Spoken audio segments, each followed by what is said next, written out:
Thank you very much, Mr. President, and thank you for allowing me to speak here today. We're here to discuss a tragedy, the downing of a commercial airliner and the death of 298 innocent people.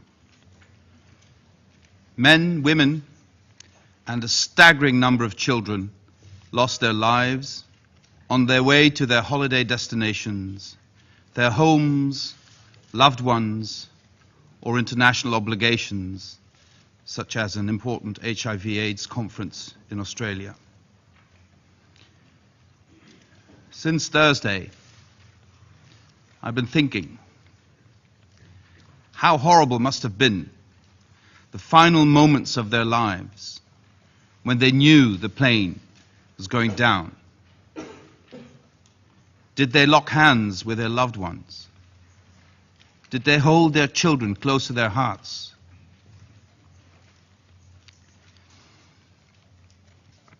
Did they look each other in the eyes one final time in a wordless goodbye? We will never know. The demise of almost 200 of my compatriots has left a hole in the heart of the Dutch nation. It has caused grief, anger, and despair. Grief for the loss of the loved ones, anger for the outrage of the downing of a civilian airplane, and despair after witnessing the excruciatingly slow process of securing the crash site and recovering the remains of the victims. It is fitting that this august Council should take position on this matter, and I welcome the adoption of today's resolution of the United Nations Security Council, which was tabled by Australia and which the Netherlands co-sponsored. I thank the countries which expressed support for it. And I particularly want to thank Julie Bishop personally. Julie, we are in this together. Mr. President, for the Netherlands, one priority clearly stands out above all others. Bring the victims' remains home. It is a matter of human decency that remains should be treated with respect, and that recovering victims' remains should be done without any delay.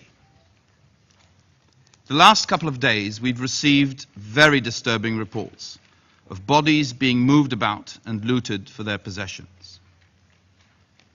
Just for 1 minute, not addressing you as representatives of your countries, but as husbands and wives, fathers and mothers, just imagine that you first get the news that your husband was killed, and then within 2 or 3 days, you see images of some thug removing a wedding band from their hands. Just imagine that this could be your spouse.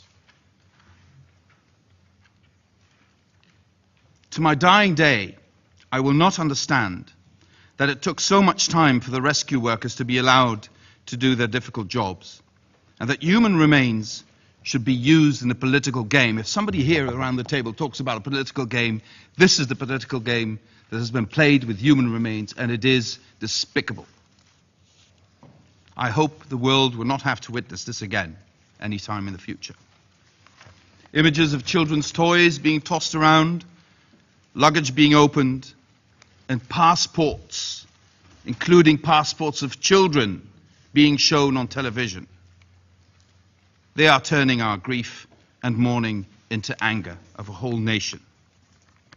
We demand unimpeded access to the terrain.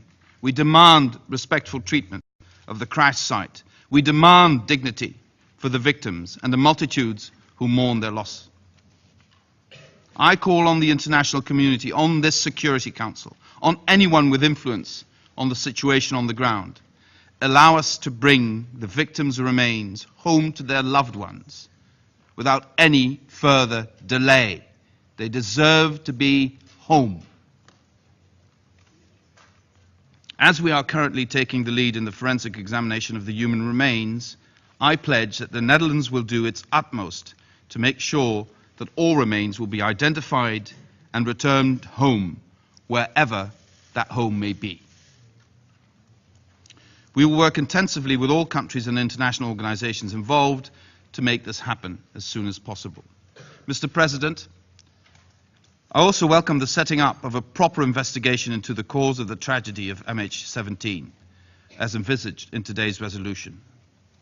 The Netherlands has agreed to assume a leading role in such an investigation, in close cooperation with the relevant countries, the United Nations and ICAO. I am fully aware of the great responsibility we now take upon ourselves, and I give you my personal commitment that we will discharge this responsibility to the best of our abilities. As far as the safety and security of the site and the international investigators is concerned, I underline the responsibility the Security Council took upon itself with today's resolution to take additional measures if circumstances so require. Once the investigation ascertains who was responsible for the downing of the flight MH17, accountability and justice must be pursued and delivered. We owe it to the victims. We owe it to justice. We owe it to humanity. Please, provide full cooperation so that justice can be served. We will not rest until all facts are known and justice is served. I thank you, Mr. President.